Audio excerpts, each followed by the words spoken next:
Hey, we're here with Strictly Sickly and our holiday survival guide. I'm Sarah Hatfield, and joining me today is Allie. Hello. As always, while informed, we are not medical doctors. Any advice given on this show should not be substituted for a professional medical opinion or treatment to your specific case. Man, Brad, that is a run-on sentence. Always consult your physician before making any changes to treatments or routines. Yeah. Hi. Hello. So today we're going to be discussing surviving the holidays. Yeah.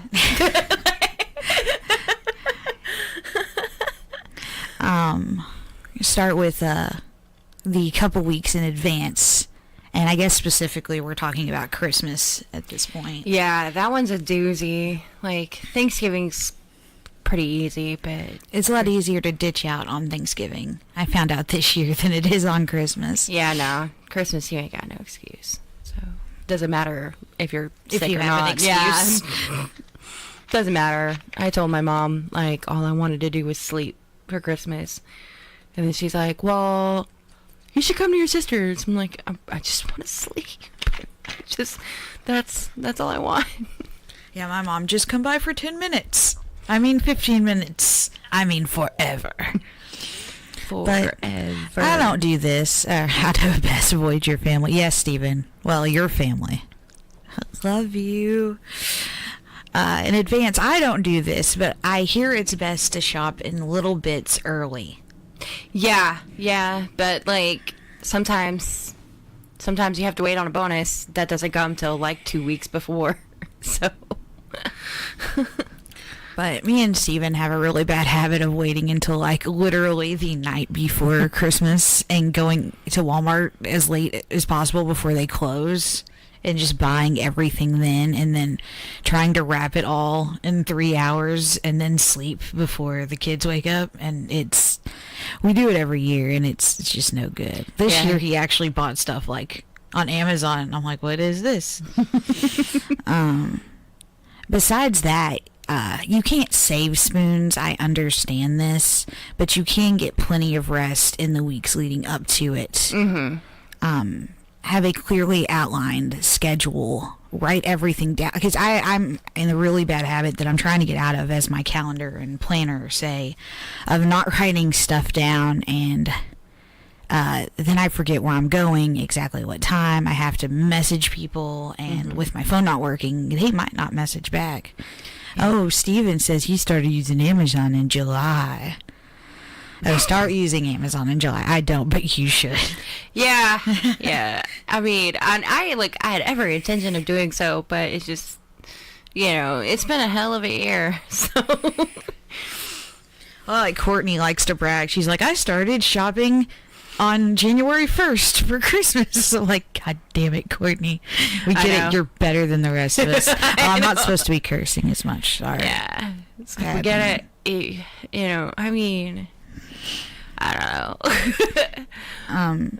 Make sure, I'm in a weird place right now because my next med refill is going to be on the 31st. So I'm not sure if I'm going to be getting that until the pharmacy opens back up. So maybe don't do that either. Make sure you have all your med refills before. Yeah, make sure all your doctor's appointments are scheduled before. And if you're me and your deductible is going to roll over at the beginning of the new year, have every possible test done before the end of the year. Oh, you don't need an MRI? Have one anyway, just for funsies. Yeah. You never know. Get your prostate checked. Don't care if you're a lady. Try to talk your doctor into what I try to ask them to do is, can you prescribe me gabapentin, because I take it at night for hot flashes. Can you prescribe it for me 3 times a day? Mm-hmm. And then I can go get what for me is a 100-day supply in a month when my deductible's still met, so I don't have to pay for it. Yeah. So that way, you have it, that's actually pretty smart. I don't do any of that. Well, and the other thing I was going to do after the day of, but we have so much stuff for the day of, I'll do it before, the recovery period. So I got kids, so usually the recovery period's pretty easy because by then they've got stuff to play with. Yeah, they pretty much keep to themselves, or if you're lucky and you have children that wear out. I do not. No, you don't. But if you're one of the lucky ones that have children that wear out, maybe, you know, they wear themselves out Christmas Day. It's where they go to bed kind of early. So. But, decorating was the other one. Remember, you've got to put all that back up. So if you don't feel up to it, maybe don't do a ton of stuff. Yeah, like, my favorite thing are the trees that come pre-lit. And, yeah. Yeah, we prefer those, and they're better with cats, too. Yeah. So pre-lit tree. I wish they had, like, ornaments or whatever that were just stuck to the tree. But a day of, and me and Allie have two very different situations. I have a pretty small family. Like, the two family get-togethers I go to with, like, my family and not Steven's. And my grandma's is usually just my dad, my stepmom, my grandma. This year, my aunt and uncle, but that's not very many people. And then at my mom's, sometimes there can be a few more people, but it's still usually under 20. I don't know if I've ever seen a thing under 20. I mean, it's like 4 people at my grandma's and under 20 at my brother's. And you're talking about like little kids being there. Like, I'm the youngest of my parents. Like, and neither of my parents have siblings. My grandparents don't have siblings. I have a really small, like, I was thinking about it the other day. Like, I was like, I wonder if I'm at risk for Alzheimer's. I was like, a lot of people in my family have gotten Alzheimer's. Oh, wait, literally no one genetically related to me has. And then I was like, wait, there's not really any people genetically related to me. My mom was adopted. My mom had, or my grandma had, like, a mom, no aunts, uncles, like, no siblings. See, I mean, I have the same problem, only I have a huge family that is, like, even at my dad's, like, you know, my dad and his wife do their thing on Christmas Eve, which unfortunately I would have to miss because I have to work, but they do their thing on Christmas Eve, but I don't think I've seen anything below 10 people. And whenever it comes to the other side of my family, it's huge. 20 is not uncommon. And there are lots of little children because all my nieces and nephews are having children, and they all have, you know, children ranging from, like, you know, toddler to, you know, almost a teenager. So. May I just say it is a culture shock to go from my family's holidays to Steven's family's holidays. I imagine it is, yeah, because he's got a pretty big family too. Yeah. It's a little insane to go from my quiet, and my family also doesn't drink at holidays. That's another thing. Like, my brother's side might have some wine, but like on my grandma's side, there's no alcohol in the house. Yeah, like I've never. As big as my... Now, I'm pretty sure people drink after. Well, I took you to Steven's... What was that I took you to of Steven's family's? I think... I don't remember if it was Christmas or Thanksgiving, but I just remember the wine fairies. Yeah, we started calling Steven's... aunts. They're his aunts. Like, your wine glass doesn't get empty before they're like... Here's, have some more. So I was like 9 months pregnant with Caitlin. They're like, it's okay for you to have 1 glass of wine. I mean, 12 glasses of wine. I was like, maybe not. I need to go home. Well, if your wine glass never empties, technically it's still one glass. It's all one wine glass. So, yeah, that was probably the first family thing that I've seen people drink at. It's weird. And my dad's wife's, like, his daughters usually bring over, like, wine or something like that. And like, I've never seen people drink at, like, family gatherings, and that shocks me. I don't know why. It probably shouldn't, but it does. Like, I don't... See, my mom was in the garage smoking last Christmas, and the kids came outside. She was like, take them back in. I was like, they know what you're doing. Well, the older one does. She's not stupid. So that's more that side of the family. Like, Valium... seems like that seems a little waspy. Like, yeah, everyone pop a Valium and exchange presents, and then we have the ritual reading and crying over the Bible. No, we never did that. We usually, the only ritual crying that went on was usually by the end of the day when the kids got tired. So even on that side of the family, there's still not a whole lot of kids. Like, I was startled when we went last year. My brother's dad, he has someone in his family that has kids, and I was like, this is the first time I've seen kids that aren't mine at a family gathering in ever.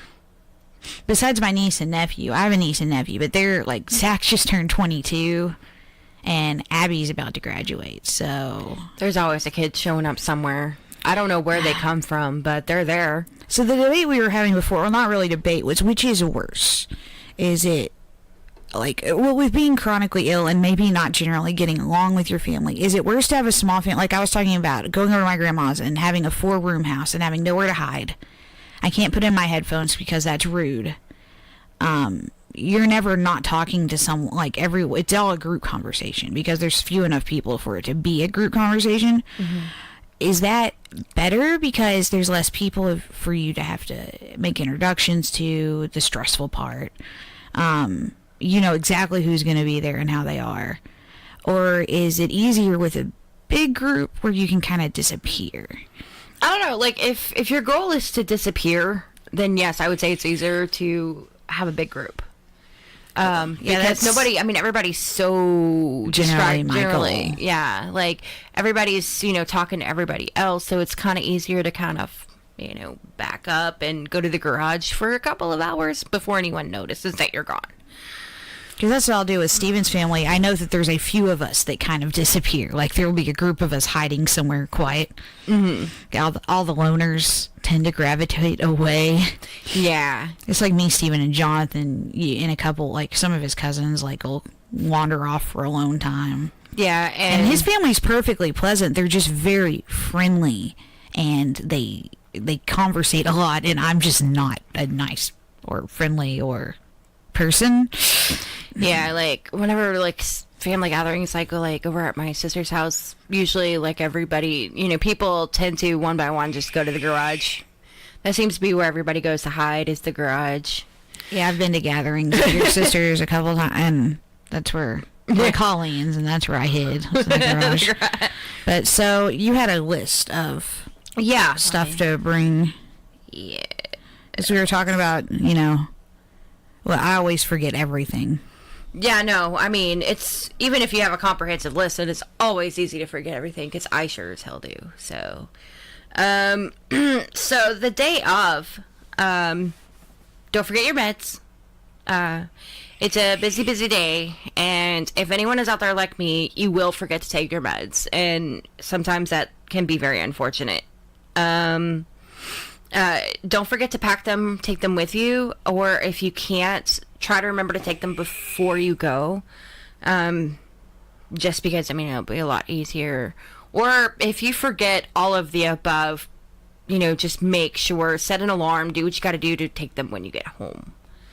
We're coming from a place where we drive for we don't have to stay over somewhere. Mm-hmm. Like, imagine if you have to stay over, like if I'm going to go and stay over at Mimi's at the lake house, if I forget something, that's going to make it a very bad time. Because if I'm without it for however long I'm there.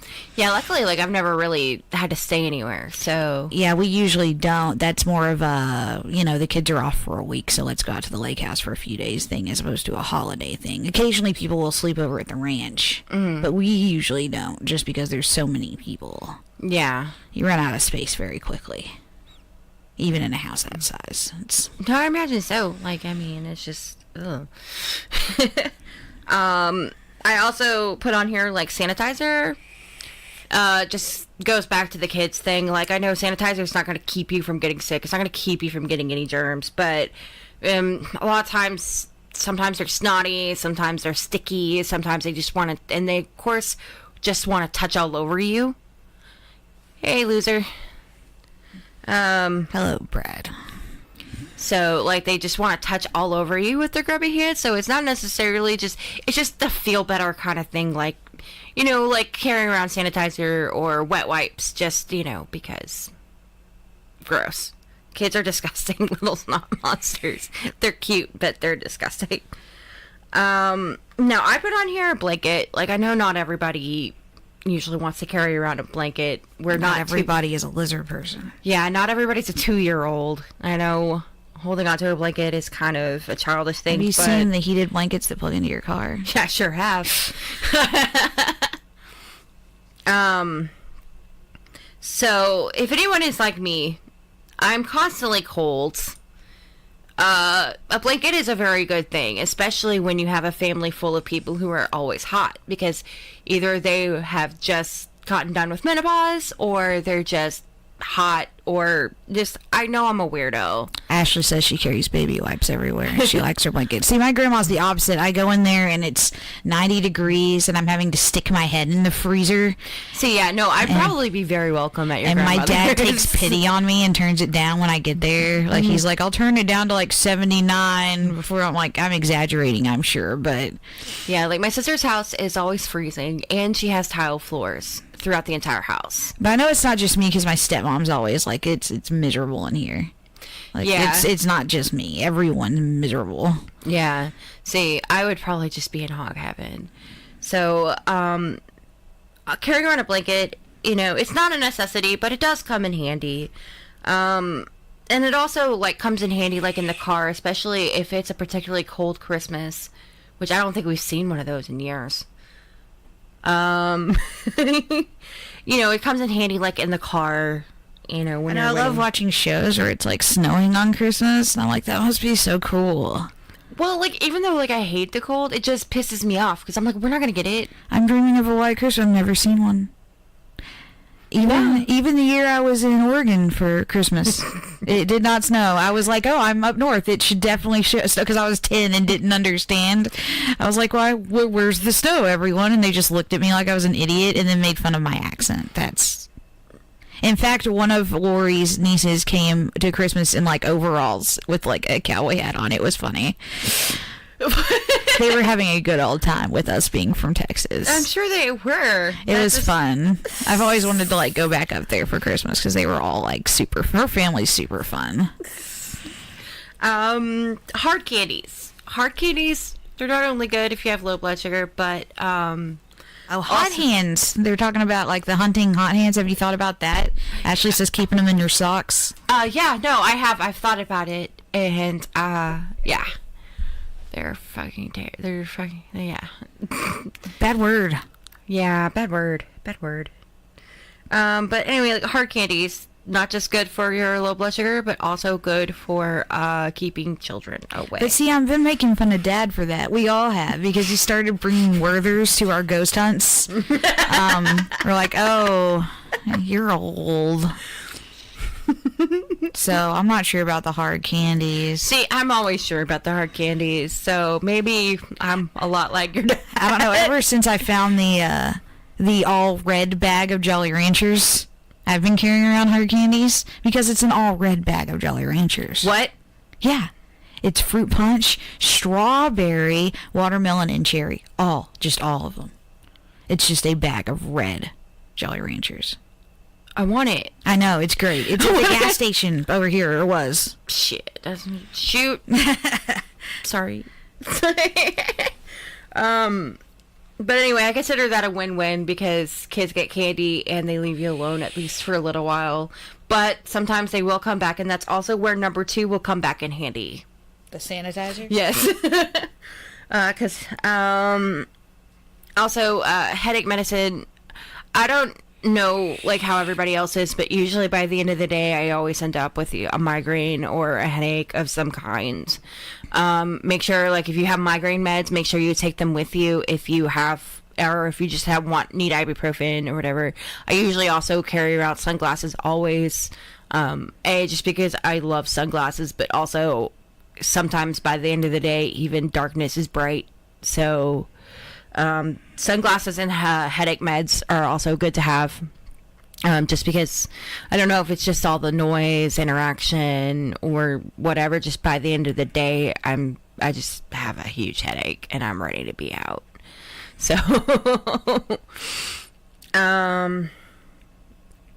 and of course, you always want to start the day off right. At least for me, starting the day off right is a cup of coffee in the morning. I don't drink to coffee, get me going. so. So I'm a huge coffee drinker. Tea, cocoa, whatever gets you started, whatever makes you feel good first thing in the morning. I don't know if that works for everyone, but it also, it's not that it gives me like energy or anything like that. It's just, it feels good. And whenever I feel good, I feel I have a more positive outlook on the day, and I know it's going to be okay. And it makes it easier to remember to breathe and know that it will all be over soon. I know if I'm going over to Grandma, she might have made tea, and her tea's better than the other tea. So because it's Grandma tea. Grandma tea's when she lives out in the country, so it's like well water, and so it's got all that mineral. It's got all the minerals. Well, it doesn't taste like, because we make tea like sometimes in Cleburne, but it tastes like the Cleburne tap water. Oh, like chlorine? Well, like dirt. Yeah, the lake turn, they said, but yeah. Anyway, so there's a list for people. I mean, your list is probably going to be different depending on how long you're going to be there. Like, if I take my kids, I generally try to keep visits to 2 hours because it's stressful for the kids. It's stressful on everyone else trying to make them happy. And I have the ability to do that because I live pretty much 30 minutes away from the places I'm going. And most people in my family are pretty understanding.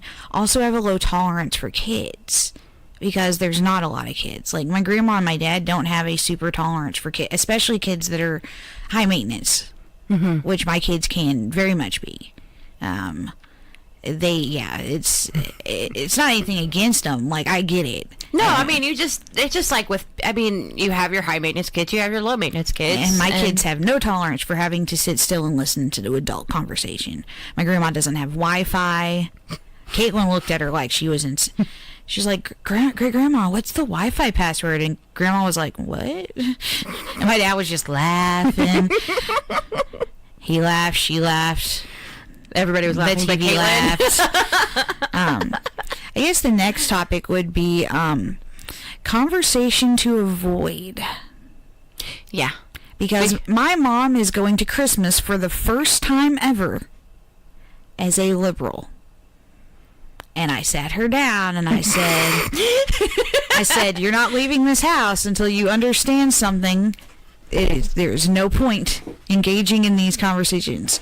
There's none. It will get you nowhere, and nothing good will come of it. And she said, well, if they bring it up, I'm not just going to leave it alone and let them say wrong things. I do understand where she's coming from on that one, but sometimes... I was like, this is how I felt about you 2 Christmases ago. But yeah, she's like, well, I can't just let them say things that are wrong, like untrue things. I'm like, you can and you will. Sometimes you gotta bite your tongue. But you'll be on my side, right? No, I'm not saying anything. You're on your own. I don't know. Like, sometimes you just do. You gotta bite your tongue, and it's unfortunate. It sucks. It sucks bad. But sometimes the best thing to do is just avoid those topics completely. Like, even if they say something that's wrong, completely wrong, because I can't tell you. Like, I'm pretty sure at the last few gatherings or anything like that, or even just looking on Facebook, I've almost bit my tongue off. Like, I've just... Yeah, we have, I can't avoid these topics, because a lot of families, and I know before my family started doing this, these topics would come up and you could sort of change it. Or kind of ignore it till it went away. But my family's been doing what I call Fox News Fridays, where we go over to Grandma's, we go out to eat, we take her grocery shopping, we get dessert, and we sit and eat dessert, and we watch Fox News, which consists of my dessert tasting like metal because I'm just gnawing on my tongue. And last time they finally got me to say something, because I think they've been goading me into it. I think this is a practice in teaching Sarah restraint. And I was doing really good. I think it was until specifically the Kavanaugh thing. That I mouthed off, and it was not good. But I did not get as mad as... Or it was before that. It was socialized medicine. That I think is the one I can't leave alone. No, I mean, and I get it. And it's really, especially being chronically ill, it's hard to leave that one alone. Especially when you're chronically ill and you can't afford the care that you need. Well, that's what I got pretty mad. I was like, you know what? I feel like your politics are telling me to just die. And I said that, and I was like, maybe a little too much there. Maybe reel that back. Nah, I can't reel it back with it now. But can you avoid that stuff with your family, or do they just harp and harp? Because I know your mom. That's what the headphones are for. Oh, yeah, you did. But honestly, a lot of times, because I think we kind of all have the same idea. At family gatherings, if it comes up, I'm not paying attention. Or maybe they talk about it before I get there. Or I don't know. But I tend to avoid it. And I think they tend to avoid it as well. Now, whenever it comes to one-on-one or Facebook or anything like that, that's a completely different story. Because pretty much everyone's unfriended me on Facebook. So. Yeah, so like, because I remember one day, you know, I was over at my mom's, and I think it was like after the Santa Fe school shooting or something like that. And I mean, yeah, because Zach was with me. Oh yeah, gun control is bound to be a topic of conversation this week because the bump stock ban. Went through. Mm-hmm. So and somehow they found a way to blame Obama for that, even though it was how I don't know. Okay, anyway, sorry. But anyway, so it was sometime around my birthday or something like that. So I don't know if it was a Santa Fe school. It was one of the shootings. You know, it was sometime we were going over there for my birthday or something of that. It was over the summer, and you know, they were talking about it and how awful it was, and my mom said something, you know, she's like, isn't it just, you know, she's like, have you been watching? And like, without even skipping a beat, I didn't even look up from my phone. I'm like, it's just gonna happen again. It's just gonna happen again. We're just gonna be in the same place like in a month from now. So why would I watch it? So why would I care? You mean the same thing on repeat for the 30th time this year? You know, and like, she looked horrified, but I'm like, why would I care? It's just gonna happen again. Like, you know, and then I was a little horrified with myself, but you know, it's just gonna keep happening. So, but that's a whole separate issue in its own. But you know, so these are the things that we talk about, like whenever it's just me and my mom, as opposed to like a large family gathering at Christmas. Dude, I don't think I'd even want to talk about that with just your mom. Like, but you know, I did have those conversations with my mom when she was right wing. But she always, too, seemed more willing to let me have those conversations and, like, have my own thoughts. As opposed to just, like, you're wrong. Well, and with my dad, I still feel very much like he's a grown-up and I'm a kid, if that makes sense. And with my mom, I feel like we're more on equal ground. Yeah, especially when they're like, well, you'll understand whenever... the whole... whenever you're older. When you get older, you'll get more conservative. Like, I'm 32. Like, I started out conservative. What do you want? This is my aging process. I'm rolling into a hippie. I'm not growing out of being one. I don't know. It's so those, and that goes into the last item on my list, hiding place. Yeah, you said avoiding crazy family, and I was like, there's no way for me to avoid. Yeah, there's no avoid. Crazy family. Sometimes your hiding place is in your own head. So like, I don't know. Or I go up to one of the kids and I go, "You have a headache now. You're sick." You tell them you're sick and we leave now. I feel fine. No, you don't. I'm waiting for the one day Caitlin's like, it's okay, I got this, and she starts just, you know, puking on demand. She doesn't puke on demand, but she does know to pretend she doesn't feel good. She does know that command. She'll be like, it's okay, Mom, I got this. Or she'll be like, oh, I'm getting a headache, Mom. I'm like, you're so good. You're such a good kid. You get ice cream. But, yeah, my family is... It's scary sometimes, my kids, with how they say things they're thinking, and it's just worrisome. So do you think those family conversations would be less tiresome if you weren't chronically ill? Yeah, I think I think I'd be better able to compartmentalize and like not get as frustrated, because I know too, if I'm having a low pain day, or you know, if I'm feeling pretty good, I'm better able to have those conversations. As opposed to whenever it's a high pain day, or whenever it's just like everything, when someone says hi, you just want to bite their head off. Yeah. I can still have those conversations, but I tend to get more angry, and not even angry at them. I'll just go home and be mad. And it doesn't feel good. I don't like it. Like, there's no reason for me to be angry at them for their politics. It doesn't serve anybody. It's not right. No, I mean, and I get it. And sometimes, I mean, pain makes you irrational, and so pain makes you incredibly irrational. So I can definitely understand why it would make family gatherings that much more stressful and conversations much more stressful. My dad noted, like, one week I was over there and I really wasn't feeling, I was out of pain meds and I was being a brat, and my dad kind of got mad at me, and I finally said, I'm having a really bad pain day, I'm not feeling good.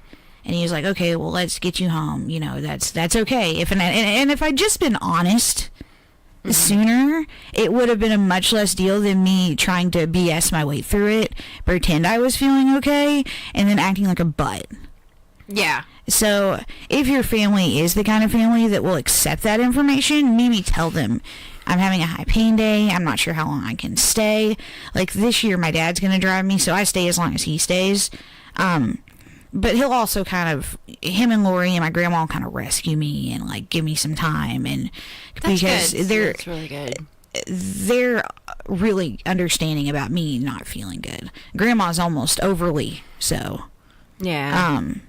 Steven's side of the family's a little less understanding, like not because they're mean, they just get it less, they seem to.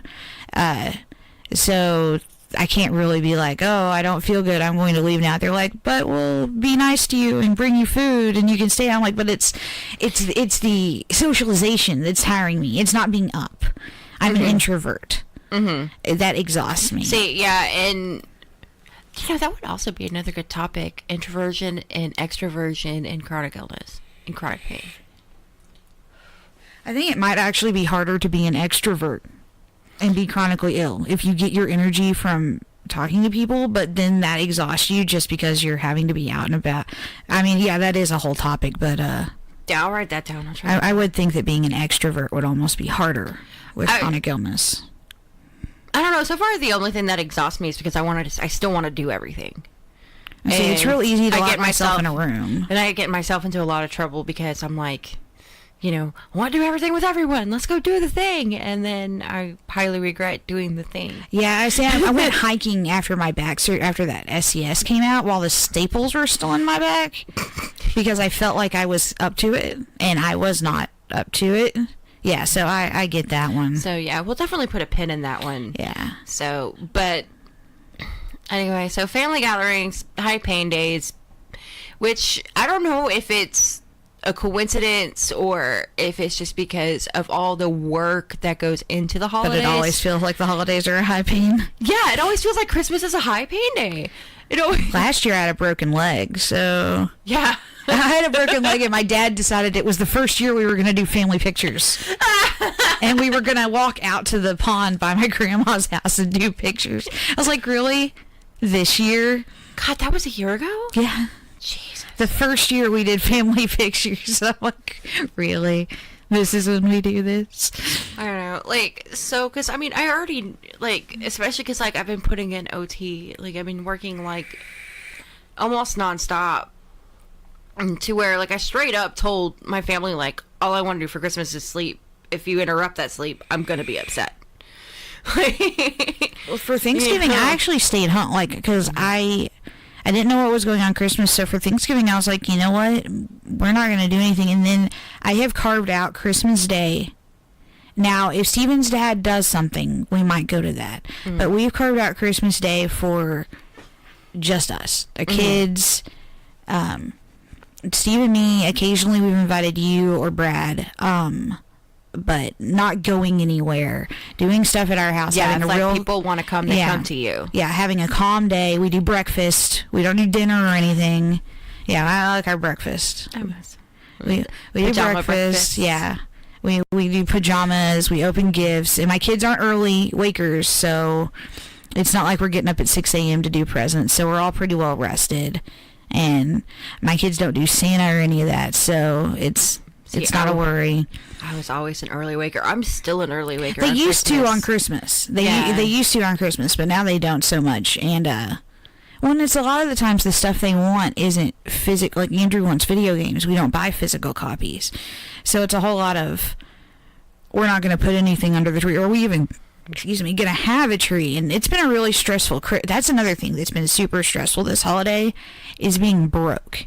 And a lot of that is because I'm chronically ill, so it relates. Because before I was chronically ill, I worked and we had money and my kids had so much crap for Christmas they did not need. This year they have Jack and it's awful. It's depressing and I just don't want to do it. And Andrew's the only one that wants a tree, so we've got to get a tree. He could come over to our house for a little while. Well, my mom has like extra trees, so I think we're just getting one and just put lights on it because the cats will destroy anything else. Yeah, no. So, like, even if like there's no hiding it, at least with a dog you could just put everything on the top. But with a cat, there's no. And Caitlin's the hoodie she wanted from that band she liked so much came in the mail, and she like opened the mail and took it. So she ain't getting nothing wrapped. And so it's really more of a let's stay home and not have to deal with other people. Yeah, I mean, just turn it.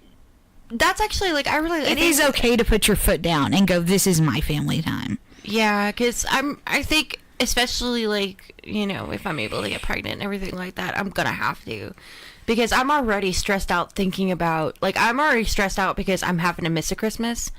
And I don't like the stigma that comes with that. Well, and if you're with someone and their parents are divorced, and your parents are divorced, that's 4 different Christmases, and for a while we were doing 2 or 3 on Christmas Day.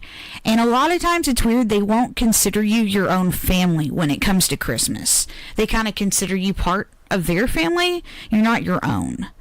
So they don't think it's legitimate, almost, for you to have your own Christmas, it seems. We finally broke that barrier when we got a little older, and they were like, oh, you deserve a legitimate kind of Christmas. Before that, they were real, well, you're not doing anything. Like, no, I am doing something. I'm having Christmas with my family. Yeah. And I don't know. I think, like, I don't think mine is considered, like, legitimate. You know, my wish is exactly considered legitimate because I don't have children.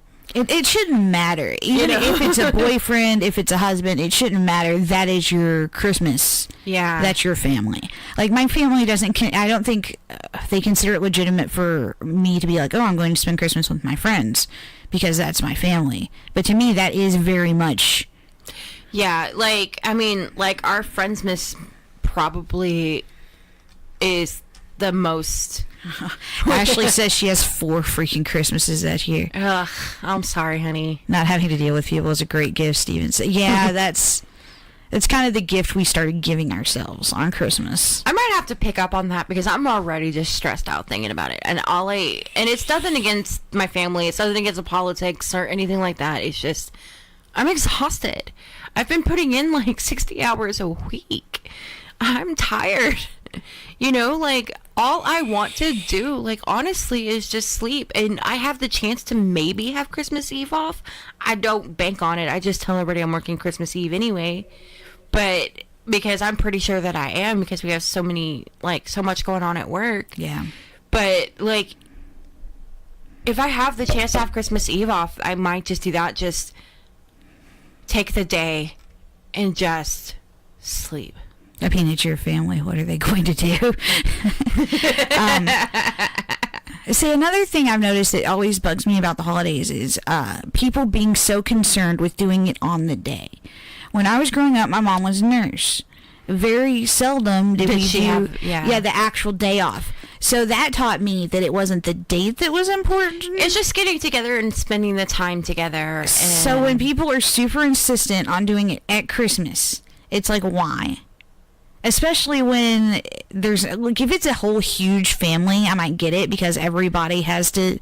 But when it's only a few people, there's absolutely no reason you have to do it on that day. Yeah, like, because, well, Zach could probably tell you about it a little bit more than I could because our phones have been blowing up with a group text from my sisters and my mom. And my brother's pretty much stayed out of it, but, you know, like, my sister's upset because my sister's a nurse. One of my oldest sisters is a nurse. And she thought that everybody was doing it Christmas Eve. She has Christmas Eve off. She does not have Christmas Day off. She cannot. Yeah. And so, you know, she was upset because, like, we were doing it on Christmas Day, and it just became, like, a whole mess. And I was just like, my phone keeps buzzing. I'm just not going to look at it. Yeah, you got to think about your healthcare workers, your retail workers, your people that don't get that day off. And for a few years, Walmart wasn't closed that day, so Steven didn't get it off.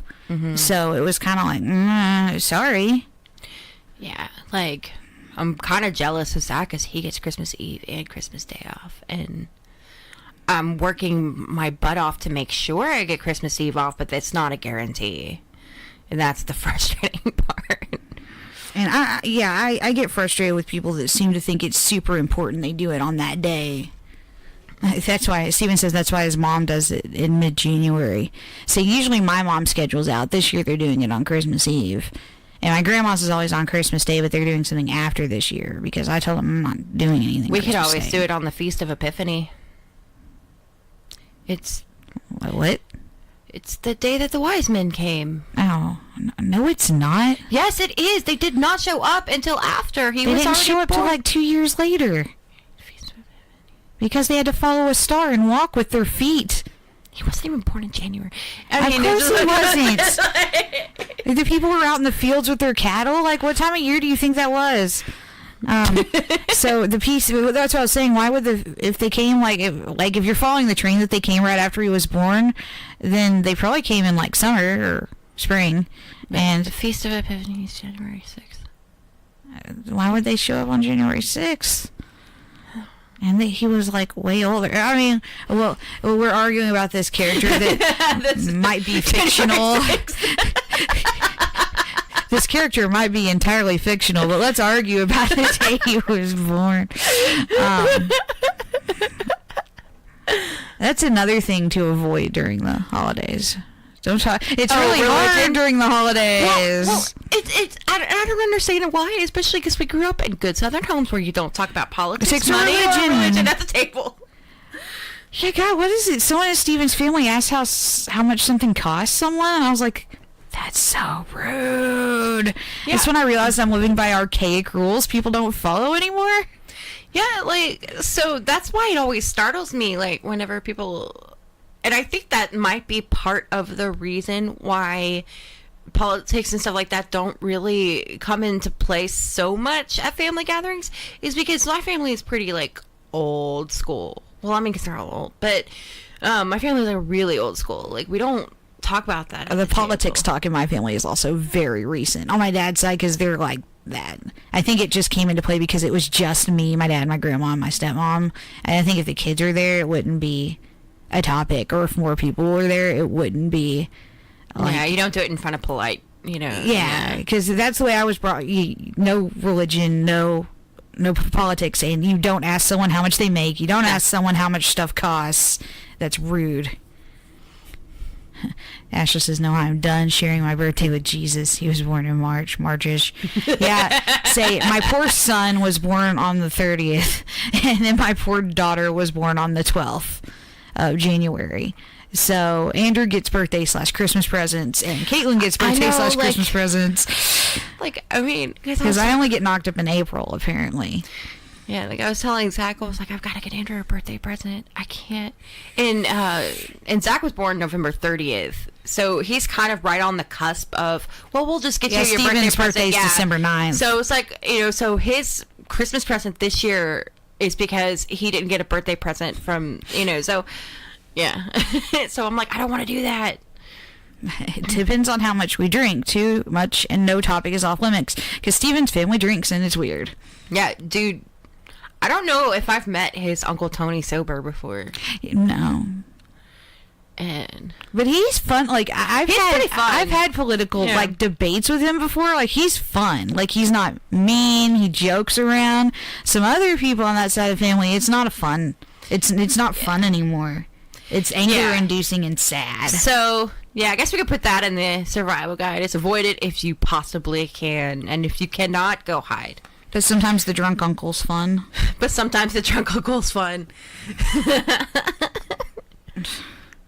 Say besides that, it is okay to say no. It is okay to not go.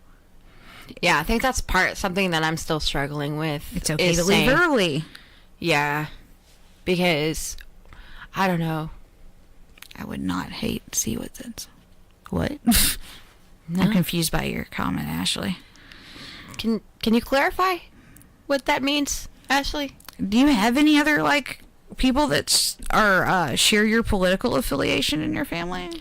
I'm pretty sure a lot of my nieces and nephews do. Like, I mean, John Aubrey, but he hides in. I mean, like every time like I've gone over there for any sort of gathering, he's been in his room. Oh, hi, Uncle. That's much more fun. She says. He's always been in his room. Richard usually tends to stay in his room. Most of the people who are like me tend to stay away. Well, and I mean, you've got lots of other people in your family that are chronically ill, so it seems like they'd be more accepting of, I'm going to hide or I'm not going to come. So it's kind of weird they're not. Like, with so many people in your family that are chronically ill, doesn't it seem like they should get it? Yeah, and it's less like, it's just, for me, it's more of a, it's a guilt thing, but it's also because, like, you know, because, you know, and I don't think she means it in this way. It's like, oh, we'd love to see you. We need you to come. I really would like you to come. And it's Christmas. Trip. Yeah, it's like, if I don't go, like, then I'm a terrible person, obviously. But, you know, and so, and like, of course, you know, my mom has the ultimate trump card. She has like fucking like tubes coming out of her constantly. And if she made it, why can't you not track, you know? But someone also drove her. Yeah, I don't think that's the rule. I don't think that's how that works. Steven says, it's not a family gathering until somebody leaves to cry in the bathroom. And yeah, I'm glad I missed the last family gathering because I believe it was my daughter that made the crier cry. So, which one's the crier? You know which one's the crier. Oh, yes. I know which one's the crier. Oh, yeah. Ashley says, we miss you so much. Emotional blackmail. Oh, yeah. My mom did this one year. I never ask you for anything. I'm asking you to go to Christmas this year. I was like, oh, damn it. Okay. Yeah. And so, like, and it's not. Because she's not wrong. Yeah. And it's not that I don't love my family. I absolutely do love my family. Like, through all their faults, through all my faults, you know, through, you know, I mean, I do. I guess I like my family okay. You know, I do love them. But I also am so tired all the time. And I know, you know, with the past weeks, the way that they've been, I need to take care of myself better. Especially, you know, if I'm going to want. Oh, Steven says it was Brandon this time that made the crier cry. Nice. So yeah, I like my family. And I found that seeing them in smaller groups more frequently has been better. Yeah. See, and I think that would probably be the better thing. And, you know, maybe, you know, and I even told my mom, like, I told her, like, if I can't see you on Christmas, we can do something afterwards, or I'll see you on your birthday, or, you know, but everybody's trying really hard to make big deals, like, everything into a big event. Like, when they took my mom to Medieval Times for her birthday, and I couldn't go because the roads were icy, and my car was brand new, and no. Yeah. Yeah, when they do stuff that costs money, too, I'm like, well, I'm out. Yeah, I'm totally out. And, you know, and it's nothing against them. I don't want anybody to think that it's because I'm avoiding them or I hate them or, you know, I'm just poo-pooing and I'm just, you know, chucking it up and living it up somewhere else. Most of the time, I'm not. You know what I'm doing whenever I'm avoiding family things? I'm usually in bed with Zach watching movies because that is how I recoup. Say, last time Steven did a family thing, it was for his birthday, and I had the podcast, and I was like, I'm going to do the podcast. Like, because going to family things is so stressful. With Steven's family, especially, just because there's so many people, and I like them all. But it is much easier to hang out with a few of them and not have to hang out with all of them at once. Yeah. And I don't feel like you talk about quality over quantity. I feel like in big groups like that, you're not really spending quality time with anyone. Now, whenever I go, like, there are times like I'll go over to my mom's house like after I go to a doctor's appointment because she's right there. Mm-hmm. Or like, you know, I'll just go see my mom. It's more quality time with her than in a big family gathering. Or if I just go spend some time with my dad for a little while, it's more quality because it's just one-on-one time. Now, whenever, like, I go to his big thing, I barely get to speak to him because he's so busy doing everything else, or he's interacting with other people, or other people want it, you know. That's why I started doing Fox News like, because before I'd always take the kids and Steven to go with me to Grandma's, and it'd be me, Grandma, Dad, and Lori. That's the kids and Steven. So I started just going myself. I mean, my grandma's in her late 80s, and I feel like when the kids are there, I don't get to hang out with her at all. So going over there on Friday, like, we get to go out to eat, we get to grocery shop kind of at our leisure, and then we get to kind of have dessert and, of course, talk about politics. But the rest of it's a lot more fun than if there's a bunch of people around and I can't kind of sit down with her and communicate. Yeah, see, like, I noticed, like, the last couple of family gatherings that we had, like, at my sister's house, you know, I didn't hardly talk to anyone. Like, I just sat somewhere and I'm like, yeah, what's the point of this? Like, you know, nobody's really I mean, I'm not really talking to anyone. No one's really talking to me. I can't eat anything anymore. Yeah. Because, you know, there's no options for me to eat. Gosh, that's super awkward. I didn't even think to bring that up. There was a few years there where, you know, I thought I had celiac disease. They diagnosed me with that. And it was, people thought I was being rude. Or they would just fall all over themselves trying to make sure I can eat. And I keep saying it's my problem. It's fine. Because it makes you feel bad. Mm-hmm. Like, especially not being able to eat Grandma's food. And she tried to fix me gluten-free stuff, but she didn't understand, like, the cross-contamination and all that. So I'd end up eating it out of politeness and just getting massively sick. Yeah. Because I can't say no to Grandma. It makes me feel bad. And she's like, I fixed you this gluten-free macaroni with all the stuff I used to fix the other macaroni, and it's all poison, but look at what I did. And I'm like, oh, this is terrible. I've got to eat it, because she went and bought gluten-free noodles and made sure that and read all the labels, and I can't not eat it. Yeah. And I can't be like, oh, this is great, but you poisoned it all. I can't do it. Poor Grandma. She tried so hard. Oh, it was so sweet. She'd make the gluten-free macaroni, and it was so gross. It was so terrible. Yeah, like, I can't remember the last family gathering where I literally just ate lettuce on bread, because that's all I could eat that was there. The best year I had was the one where we made the chess pies, and what I did was I made, like, a little hen and, like, made my own mashed potatoes and took all that, so it kind of mimicked everything they had. So if I kind of just put it on a plate and sat with everybody, it looked like I was eating the same stuff. Yeah, that's what I did. That's what I've done the past couple of Thanksgivings was, like, I picked up what could only be described as a tofurkey loaf. You know, made my own gravy, like a mushroom gravy without any dairy, and then I made everything that kind of mimicked what a Thanksgiving meal looks like. I made my own stuffing. I did, and especially with my schedule being the way that it is, like, I was up late one night and then up early the next morning cooking my own Thanksgiving meal. So, if I didn't hate to cook, it would have been a lot easier. But I hate cooking. Yeah, and that's another thing. Shoot, like, you know, if you're chronically ill and doing cooking on the holidays, I've never even considered it, like, doing the whole thing like my grandma usually, and she doesn't do it so much anymore because she's living in a smaller house, and just what's the point? Yeah. But, like, she would always have these spreads that were insane, and we'd always joke, like, who are you trying to feed? Because there's, like, 6 people here, and she's got a turkey and a ham. Well, you've always got to have turkey and ham. I don't eat ham, so I don't know why. And, like, 3 different mashed potatoes, and I'm like, there's 6 people here. Why are there 7 pies? There's 3 different types of mashed potatoes. At least. Garlic mashed potatoes. You got mashed potatoes. You got mashed potatoes with, like, cheese. That's 3 different types of mashed potatoes right there. Those are all different types of mashed potatoes.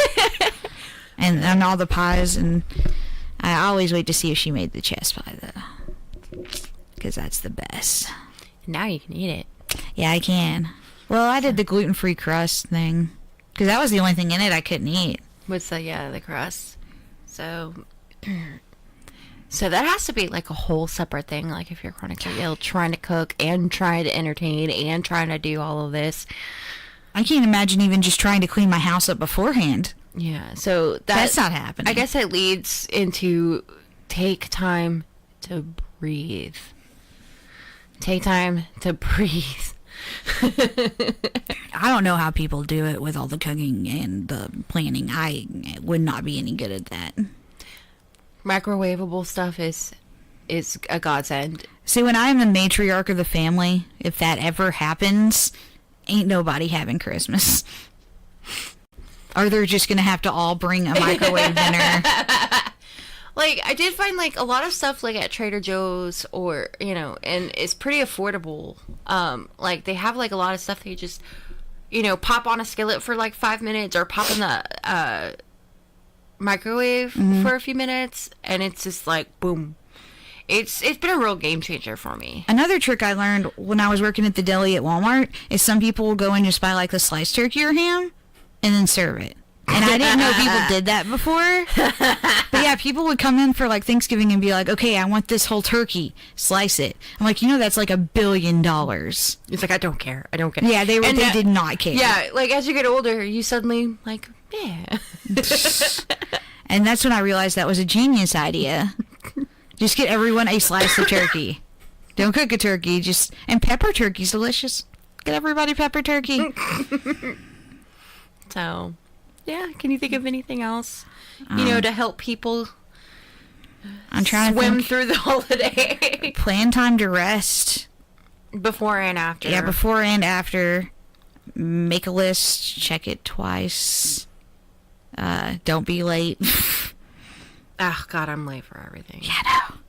But, I'm going to be... yeah, shopping early and, writing down the places I'm going to be and when, and remembering my meds are probably the 3 main things I need to work on. I've gotten, especially since like I started my new shift and stuff like that, like I've gotten exponentially bad at forgetting my meds. Well, I have a really hard time, like they wanted me on the levothyroxine for my thyroid, and they're like, oh, you got to take it in the morning. I'm like, that'll never happen. The only reason I remember my pain meds is because I hurt. Or like if I take all my meds right before bed, I remember them. But taking something in the morning, and my sleep schedule's so whacked out, they're like, oh, you gotta take it at the same time every day. I'm like, then I can't take it in the morning. That's not a thing that's gonna happen. Yeah. And I can't eat 2 hours before or like an hour afterwards. Like this is not gonna work for me. You're gonna have to do something else. But yeah, I can imagine like if the shift totally reversed your schedule, not being able to remember anything. I can't remember Jack. And even putting an alarm on my phone doesn't work because I'll just, without thinking, silence it. Uh-huh. Yeah. Or do the thing where I take it and then take it again. I have 5 different alarms for just random things. Even for just, you know, remembering to blow dry my hair. Like, I have an alarm to, like... There's nothing wrong with excessive alarms. Yeah, like I have an alarm. It's like, okay, it's this time you need to, you know, finish getting ready for work. It's this time you need to leave. It's this time you need to take your meds. It's this time you need to do this. And I know it gets on everybody's nerves, but I have to have it. Yeah. Well, I think that's it, unless you have anything else. No, just mostly, again, just remember to breathe. It will end. It will end. You will get, you know, and try to take time to rest and, you know, whatever that looks like to you, do it, you know. Yeah, I say the next topic we're going to do, hopefully, is vaccines. We've been on a kind of hiatus. I was sick, and now Kristen's sick. And the kids were sick, and everybody passed the plague back and forth. So we should be doing vaccines next Thursday. And, of course, we've moved the NTP podcast to Fridays, just because doing them both in one night was getting... exhausting. We were up late, and in some ways it's easier because everything's already set up, but it was just too much. And we appreciate people for watching, and... yeah. You know, Steven and Ashley, I appreciate y'all commenting and interacting. Yeah. I hope everyone has a happy holiday season, whatever it is that you celebrate. Yeah. Be it Christmas or Festivus for the rest of us, or... And of course, if you want to watch past episodes, you can check them out via our Facebook page, Podbean, or search for keyword Strictly Sickly in iTunes. If you have any questions or comments about tonight's topic or any night's topic, or if you have any suggestions for shows for us to do, please contact us via private message or send us an email at strictlysicklypodcast@gmail.com. And of course, if you're friends with me on Facebook, you can always message me, or if you're friends with Allie, message her. And if it's something we have to look up, we'll get back to you. But we appreciate everyone watching. I hope y'all have a happy holiday. Bye.